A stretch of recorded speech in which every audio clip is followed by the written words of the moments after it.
এই সন্ধেবেলা হঠাৎ করে আমার মুড়ি মাখা খাওয়ার ইচ্ছে হলো, তাই বরকে বললাম। আর দেখো বর এখানে বললো আমাকে স্পেশালভাবে অনেক কিছু দিয়ে মুড়ি মাখা করে খাওয়াবে। দেখো বর এখানে বসে বসে কাটছে, আর এদিকে কিন্তু আমি টমেটো, দেখো কাঁচা লঙ্কা, টমেটো, শসা, পেঁয়াজ, আর এখানে না বর আবার বাদাম এনেছিল অনেক কিছু দিয়ে যেহেতু মাখবে।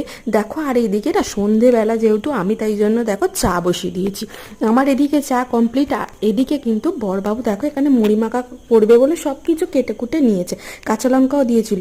এখানেই দেখো আমার মাথাটা গরম হয়ে গেছে, কারণ আমি চানাচুর দিয়ে মুড়ি মাখা খাবো বলেছিলাম, ও ঝুড়ি ভাজা নিয়ে এসছে, আর ও আমাকে বলছিল যে এটা দিয়ে খেতে নাকি ভালো লাগবে, খারাপ লাগবে না। যাই হোক আমি একটু রেগে গিয়েছিলাম, তারপর বললাম ঠিক আছে।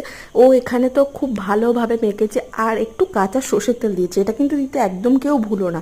আর এখানে দেখো আমি মুড়ি মাখার সঙ্গে চা।